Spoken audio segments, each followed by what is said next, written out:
Dover. The most dangerous man in Europe is about to arrive on Britain's shores. His preachings are so incendiary, he's been forced out of his native country.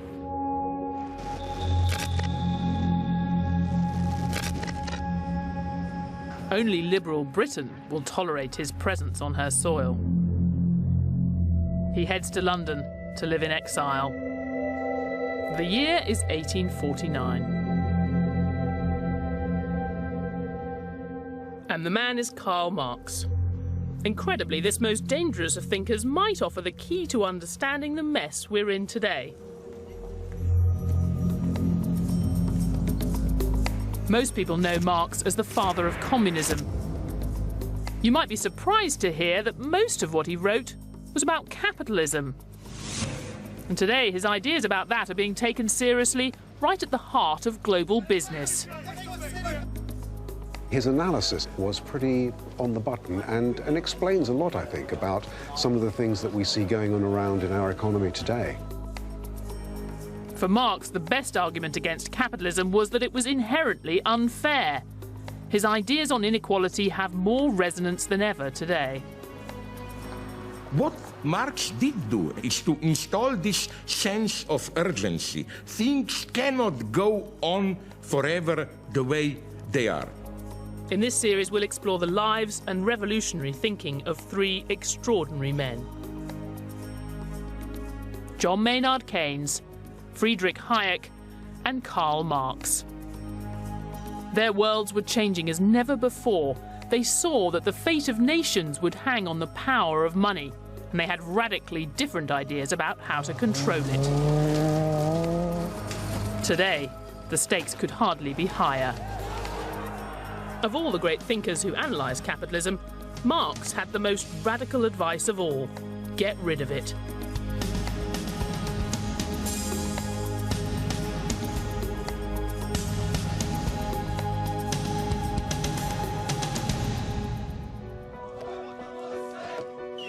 In 1989, Karl Marx's reputation lay in ruins. For most of us, the fall of the Berlin Wall meant the end of Marx. Millions rejected the horrors of a violent and repressive police state. And because the communist countries claimed Marx as their inspiration, his ideas were cast aside as well. Marx became associated with communism, indelibly associated with communism, and indelibly associated with communist regimes, because these regimes did their work in the name of Marx, so the association was very, very powerful. In fact, it was they who were claiming Marx, rather than Marx, as it were, claiming them. But in the last few years, something strange has happened. It's like the global financial crisis has brought Karl Marx back from the dead. Now, we still don't care what he said about communism, but people are going back to see what he said about capitalism, all its deep-seated flaws, with a nagging doubt. Is it all now coming true?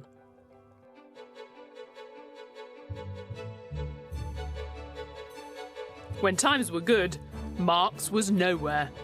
But now the Western economies are in crisis, he's attracting new interest right at the heart of the economic establishment. From a former IMF chief economist, Marx is right on a number of dimensions. He certainly is right that income inequality can be a source of tremendous tension. to the man who saw the 2008 crisis coming. He understood that there are situations in which capitalism and globalization can lead to economic crisis. And an economist at one of the world's leading banks. It's quite hard to convince people who live in Chelsea or Chelmsford that this is of great relevance to them, but actually it's worth a bash. Marx's key insight was that capitalism was inherently unstable. He said we'd lurch from crisis to crisis and that society would become increasingly unequal. Marx divided the world into bosses and workers. For him, they would always be at odds, and that battle was a recipe for crises. To make profit, bosses squeeze what they pay workers. The crisis comes when workers then don't have enough money to buy what bosses are trying to sell them. For decades after World War II, all of that looked completely wrong. We'd had years of stable growth, and workers were taking a larger share of the pie. But not anymore. Marx would explain this crisis in terms of the fact that ordinary people haven't got enough money to spend. Why haven't they got enough money to spend? Because there's been a big redistribution over the last few decades away from ordinary people towards capital, towards wealth. And for Marx, there's no turning back. Capitalism would produce bigger and bigger crises, and then it would collapse. Marx had a very simple formulation about crises, which is that they are manifestations of the fundamental flaws, or contradictions, as he called them, of capitalism. How would Marx have suggested solving the crisis is, of course, by abolishing capitalism. To understand the Marxist view of the mess we're in, we first have to see the world today as Marx might have seen it.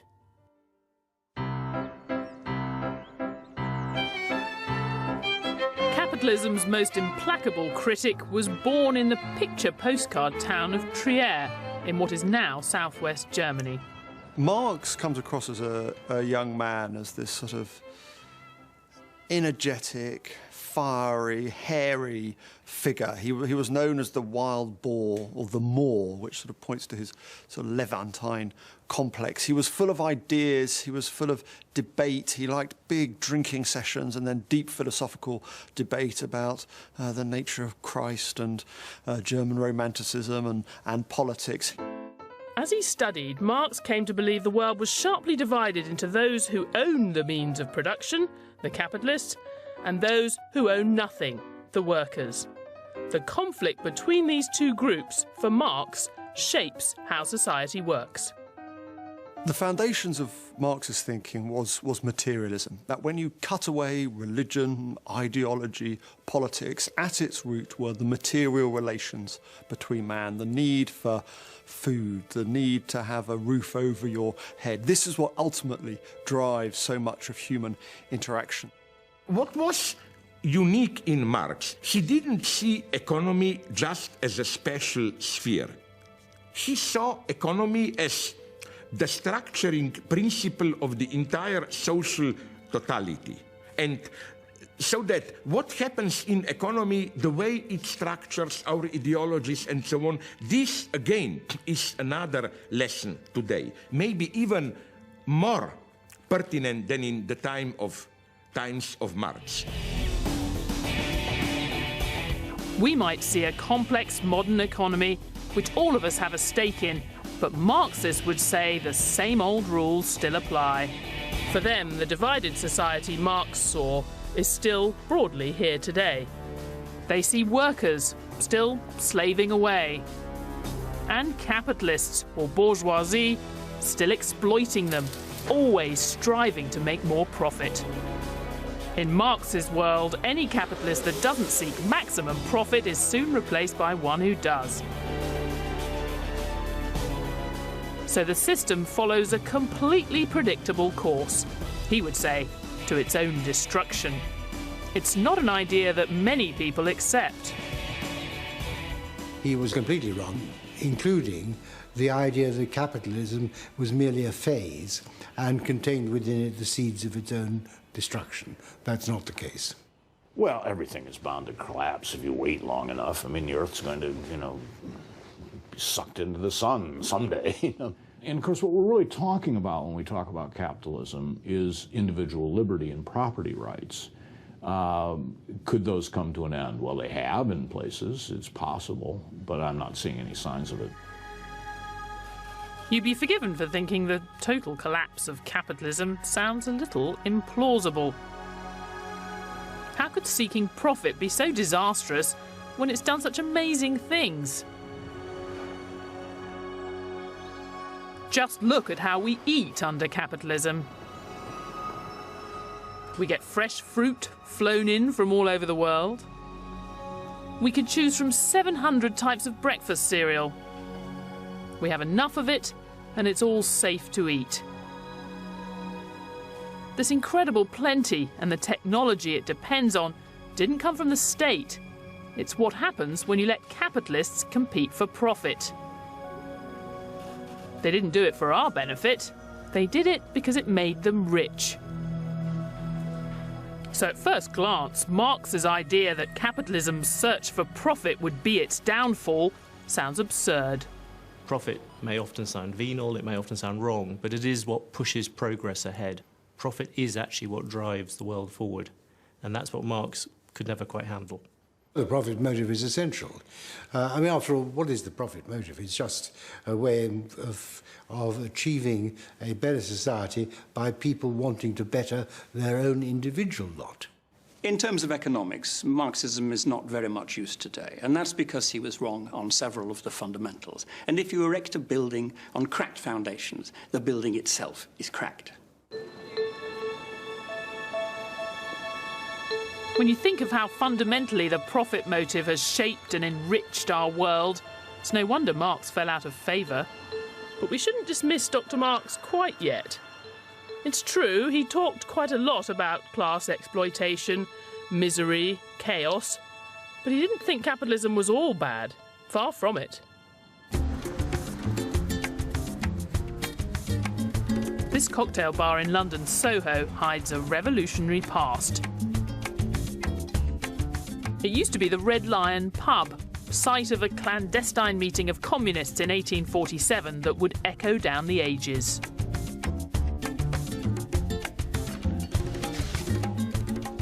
It was at that meeting that they commissioned Karl Marx and his sidekick Friedrich Engels to write one of the most incendiary pamphlets of all time, the Communist Manifesto. It goes through a number of drafts. Engels is the key drafter on the texts. But then Marx takes it away and in a sort of, massive sort of essay crisis style, just sits down and writes the thing. And that's the beauty of it, because it might have been organised by a committee, but it's written by one man. And that energy, that brio, that passion which is in the manifesto comes from the fact it has a single author in the final stages, which is Marx.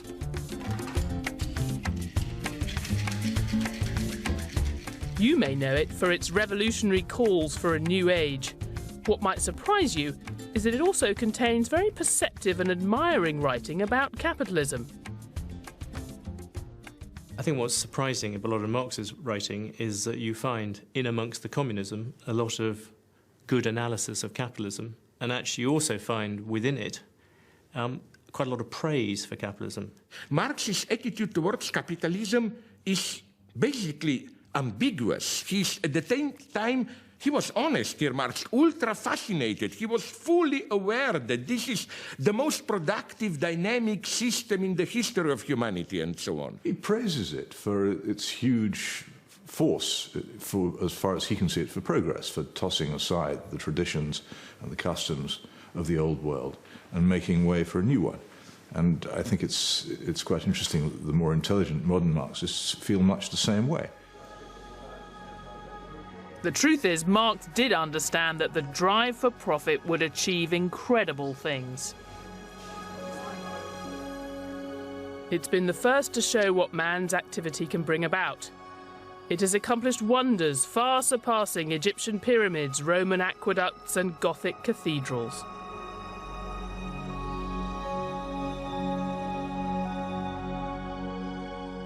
He did really get the kind of global aspect. He got the idea that people were suddenly being able to get things from all the way around the world in a completely new way, and the impact of that. The need of a constantly expanding market for its products chases the bourgeoisie over the entire surface of the globe. It must nestle everywhere, settle everywhere, establish connections everywhere. It creates a world after its own image. But you know, there's got to be a downside for the bourgeoisie. Modern bourgeois society is like the sorcerer who is no longer able to control the powers of the netherworld whom he has called up by his spells. What the bourgeoisie therefore produces, above all, is its own gravediggers. Its fall and the victory of the proletariat are equally inevitable. How can Marx think capitalism is so brilliant and also so doomed? Well, the answer lies in how it treats the workers.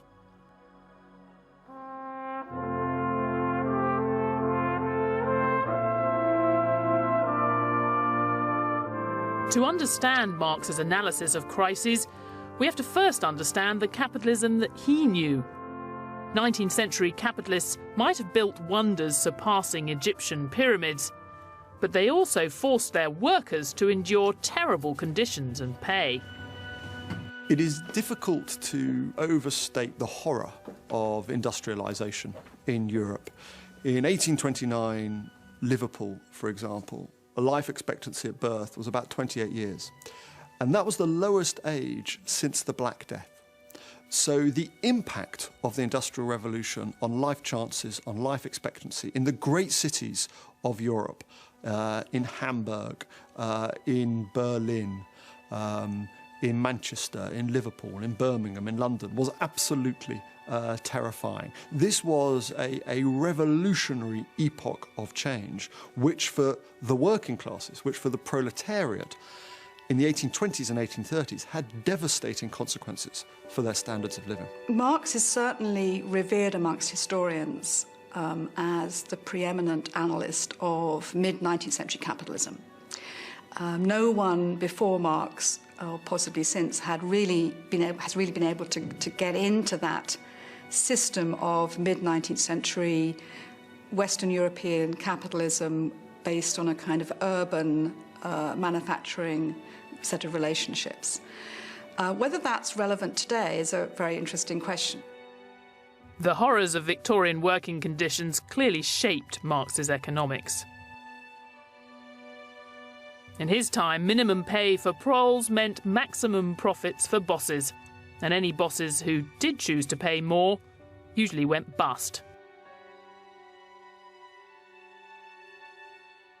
Subsistence wages will always be paid in the Marxian system. So now subsistence wages, of course, is a little bit of a flexible object, right? What we think of as subsistence wage now might not be the same as Marx thought it was in the mid-19th century, but still there's no obvious way that wages will arrive above a subsistence level. He thought there'd always be downward pressure on wages and that wages would come down to the minimum that enabled bare survival. They couldn't go lower than that, otherwise the workers would die. But he thought they'd be depressed down to that minimum. The reality, of course, has been the opposite. It has been a continual advancement in wages, year in, year out, decade in, decade out. Marx was wrong. He thought it would all get so bad the workers would overthrow the system. Yet even as he was writing, reformers were beginning to get rid of the worst employment practices. Capitalism got kinder, not nastier, but the idea that the competing interests of bosses and workers would cause crises, well, that does seem relevant today.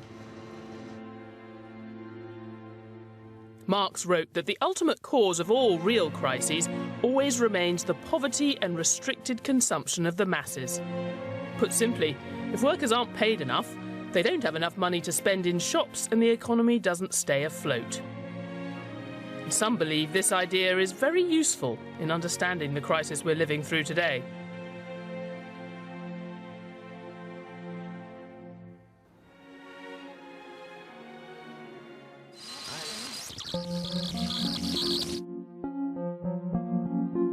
Let's take a look at the last 40 years of history through the prism of Marx's theories, to show how they might explain the mess we're in. An imaginary Marxist broadcasting corporation would see it all as a good old 1970s style class struggle.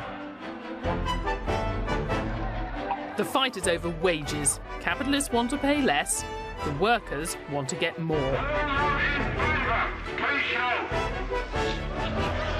In the 70s, powerful trade unions battled to keep wages high. But then we come to the 80s. Fight back time for the capitalists.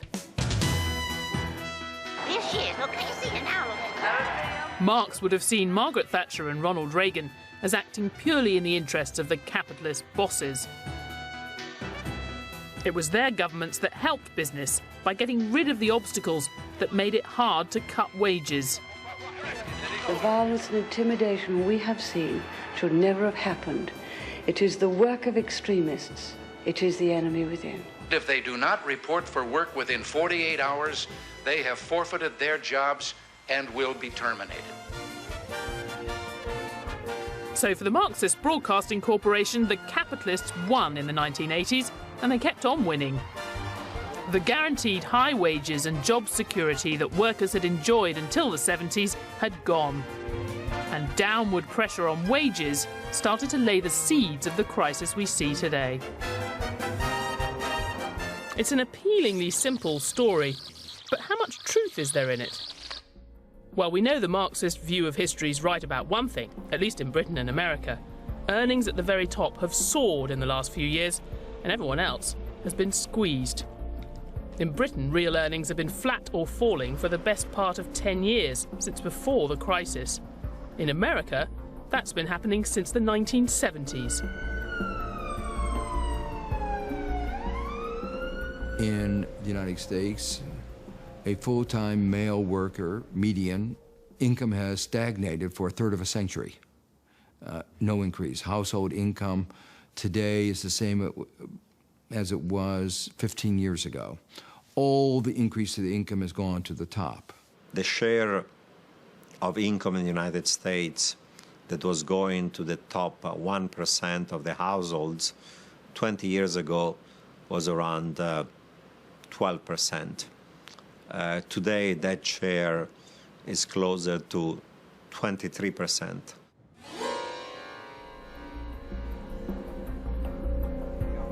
Things haven't gone that far in the UK, but inequality is certainly creeping up the agenda. But rather than see it as a deliberate strategy on the part of greedy capitalists, we have to recognise there are bigger forces at work.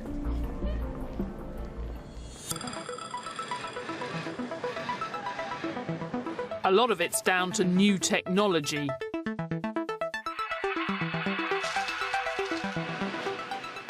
Work previously done by hand is now done by machines. With fewer workers needed, there are more competing for every job, meaning bosses can pay them less. But perhaps the most significant factor is globalisation. With falling barriers to trade around the world, global business has gained access to a giant new pool of cheaper labour. You have brought into the market now millions and millions of new workers in China, in India, in other parts of Asia, in parts of South America, Brazil, for instance. So that process has transformed the capital-labor ratio on a global scale. Clearly, competition from countries around the world has put pressure on certain jobs, typically jobs that can be done at a distance. So, for example, an analyst can as well be sitting in the Philippines or in Mumbai to do the job that is done at a much higher price in New York.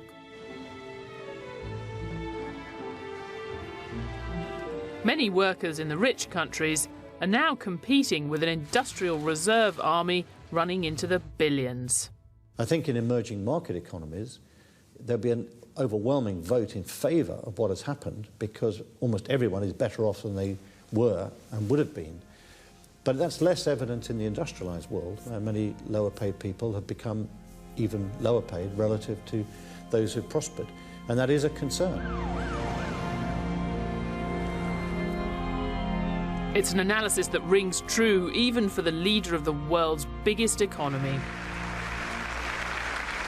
Long before the recession, jobs in manufacturing began leaving our shores.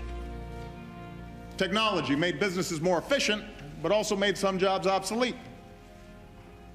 Folks at the top saw their incomes rise like never before. But most hardworking Americans struggled with costs that were growing, paychecks that weren't, and personal debt that kept piling up. So for Marx, low wages would be the root cause of the crisis we're living through today.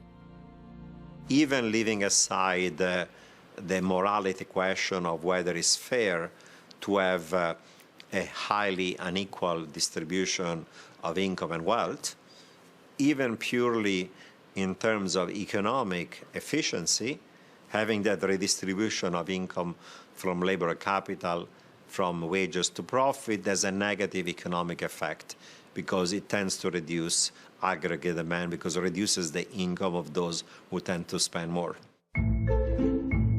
Of course, in the late 20th century, that problem could be solved.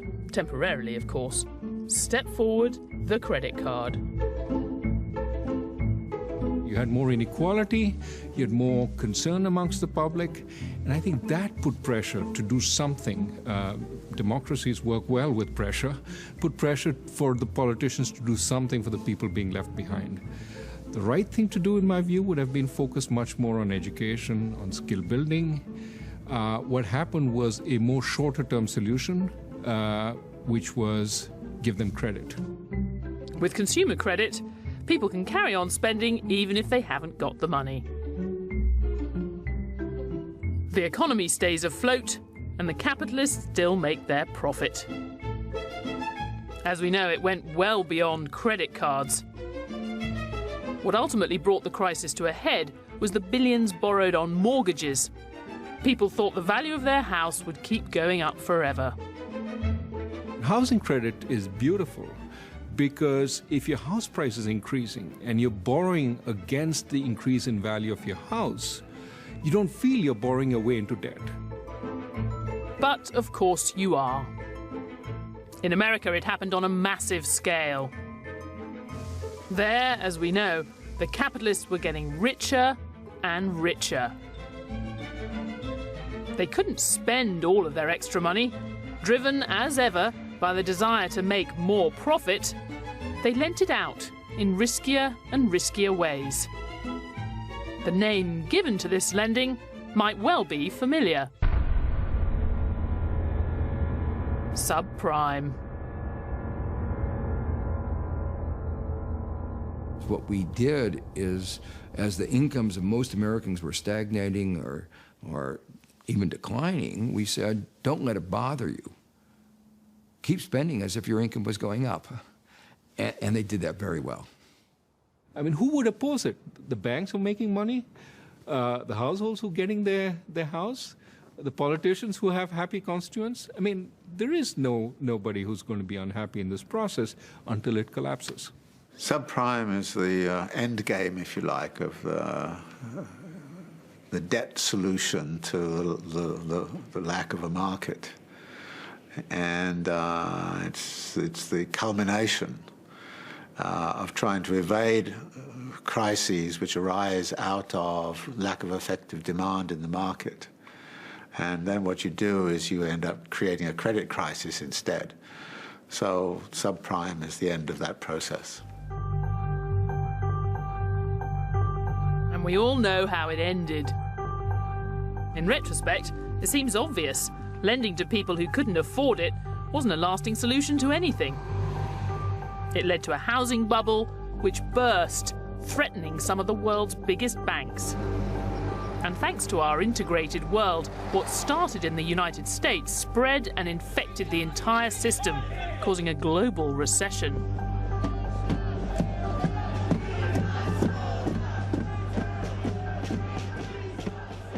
Capital, when it's faced with a problem, usually seeks to move it around. It moves it from one sector to another, or from one geographical region from another. Any part of the world that's in economic difficulties will seek to unload those difficulties on another part of the world. What will also happen is that if there's a problem in the banking system, they will seek to move it into the state system, and if there's a problem in the state system, they'll try and move it onto the taxation and austerity of the people to extract the wealth from a population. It's an extraordinary tale, and a lot of people would say it's completely wrong. Marxism doesn't actually work, but it keeps coming back because it makes for a good story. I don't think low wages played any role at all in causing the crisis. The crisis was caused by governments and central banks flooding the market with cheap credit and cheap money because politicians don't like the downturn in an economy that throws people out of work. I think it may have, to some degree, increased the level of indebtedness that people went into the crisis with, which I think intensified how deep the crisis became. But it wasn't the underlying cause, it was a contextual factor which made it a bit worse. But the idea that low wages may have contributed to the crisis is gaining ground in some surprising places. It was on this trading floor. It was probably the weekend before Lehman's went bust, and it's normally a little bit noisy, but at the time it was, you could hear a pin drop. It was that deathly quiet, and I could almost feel, you know, that the global system was frozen. And it was quite a scary thought. It took me back to a lot of the things that I used to read about and study when I was much younger, the days when I actually read Marx for fun. It was a comment that I posted up on a newswire, and it was one of the most commented upon pieces for quite a few weeks. But there are a lot of people who were quite opposed to the idea that anything that was socialistic or Marxist, you know, could be at all considered serious in the mainstream. A lot of this hate mail, I have to say, came from the United States, and I was accused of being, you know, an Obama clone. So there was a lot of negative reaction from, I think, people that probably predictably, you know, had already tied their own ideological colours to the mast. But the people who do find value in Marx aren't necessarily going to follow him all the way. I don't think anybody seriously believes that, you know, this is all about the, you know, dawn of the dictatorship of the proletariat or anything like this. I think Marx helps in framing the problem, but I think the solutions have to be different given the different environment we are in. Except Marx would insist the trap is inescapable. Capitalists must seek profit above all else, or they'll go out of business. So why would they ever choose to give workers a bigger share of the pie? What Marx would say is that we have to look for ways out of this crisis which look beyond the restoration of capitalist class power. And I think this is a time when we actually need to start thinking about the revolutionary solution again. But who exactly is revolting against whom? Marx divided the world neatly into workers and capitalists, but today his stark distinction is incredibly blurred. Bosses work for themselves and workers own shares. In our modern world, enough of us do have a stake in the system, whether mobile phones or pension plans, to stave off talk of armed revolt. I think capitalism survives because at its core, it works. It pushes progress. It pushes people forward. It appeals to a basic thing in people's lives, which is to try and get ahead, to try and improve things for their children. The fact that more people win from it than lose from it is the thing which keeps on pushing it ahead. But what about the people capitalism's failing? What does Marx have to say to them? Incredibly, for all his criticism of capitalism, he offers us next to no idea of what a fairer alternative might look like.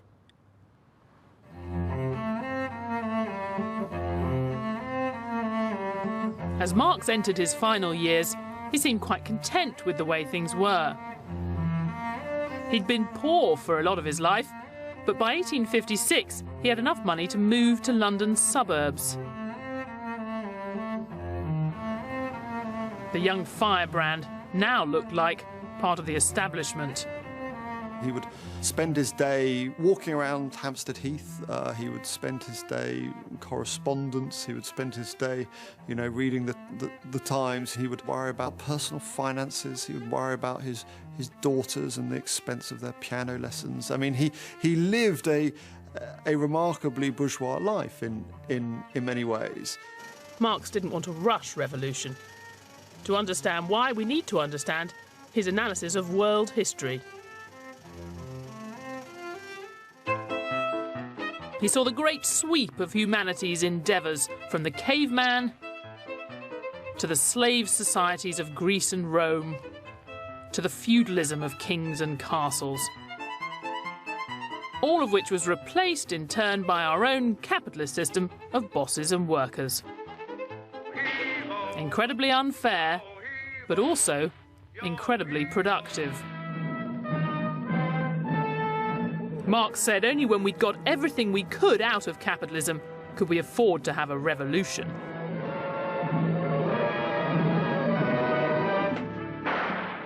In his words, the knell of capitalist private property sounds. The expropriators are expropriated, all to be replaced by more or less nothing. Irritatingly, there's next to no alternative laid out. Marx, basically, was not the one who simply gave us a blueprint, 5 stages after capitalism, communism, here you have the basic guidelines, what to do and so on. No, it's up to us. He just opened up the field. Is there an alternative to capitalism? I've no idea. Well, I suppose there could be all kinds of alternatives: dead silence, starvation, or the end of the world, or anything. But I simply have no idea if there is an alternative. It doesn't occur to me. It doesn't seem to me to be important. It's like saying, is there an alternative to weather? I think he would have written a lot more had he lived 10 years more on what a socialist republic would look like. And who knows, but that might have saved the world a lot of bother.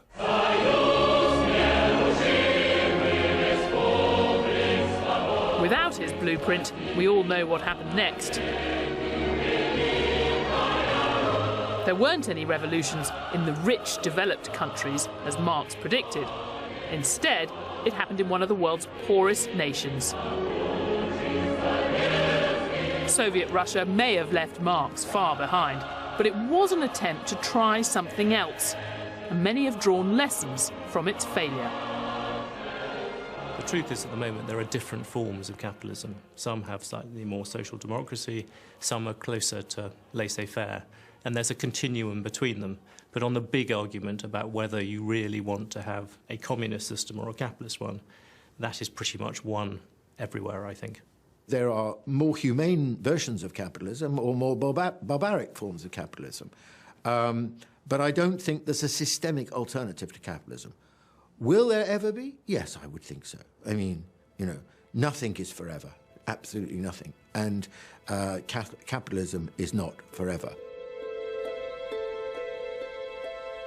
But anyone looking for a fairer alternative knows they can't ever repeat what happened east of the Berlin Wall.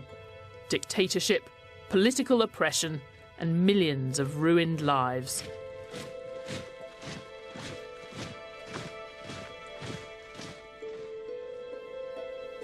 From 1945 till 1989, this was the main remand centre for political prisoners in communist East Germany. Today it's been turned into a memorial.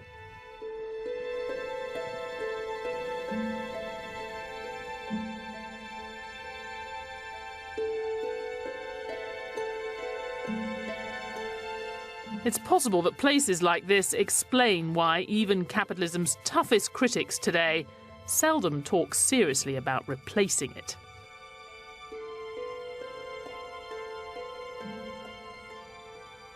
You can see with all these protests in Europe, Greece, and so on.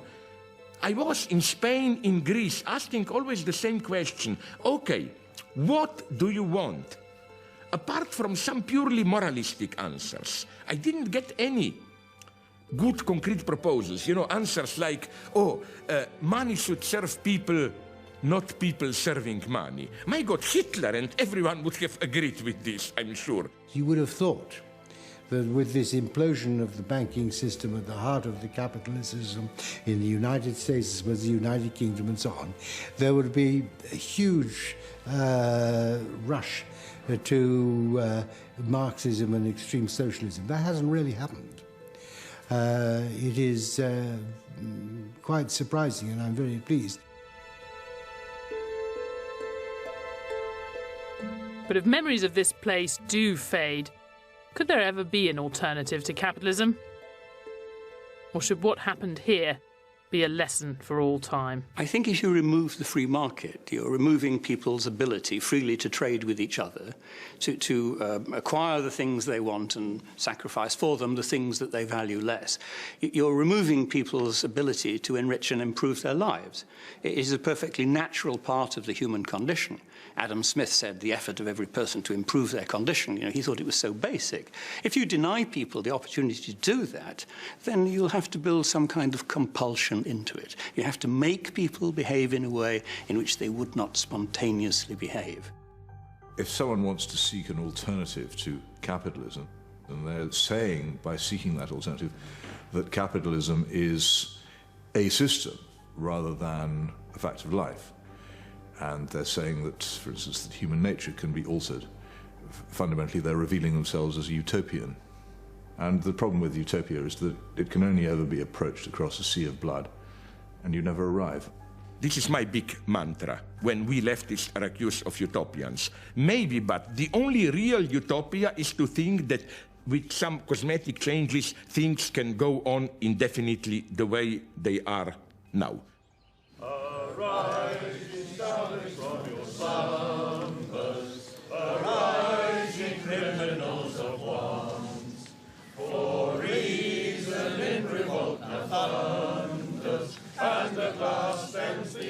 Marx died in 1883. In a speech at his grave, his longtime friend and collaborator Friedrich Engels declared his name and work will endure through the ages. For most of the 20th century, his name did endure, though usually for all the wrong reasons. Still, there are plenty of people today who still believe we should strive for an alternative to capitalism. Marx did bring together concrete economic analysis with a certain emancipatory hope. The message is still a beautiful one. Maybe you ordinary people have a chance. I'm not a great eulogizer, actually, of anyone, to tell you the truth. But if one were to write a tribute to him, one would go back to Marx's favorite character in Greek mythology, Prometheus, who gave the earthlings fire. And that is what Marx gave citizens all over the globe, the fire necessary to transform their lives forever.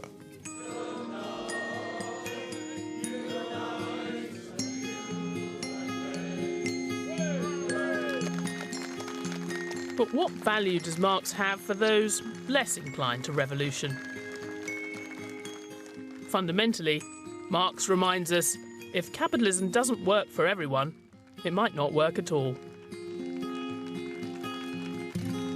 There's no doubt that there have been significant changes in inequality and in the distribution of income, which make you pause about the benefits of the development of output and prosperity that we've seen.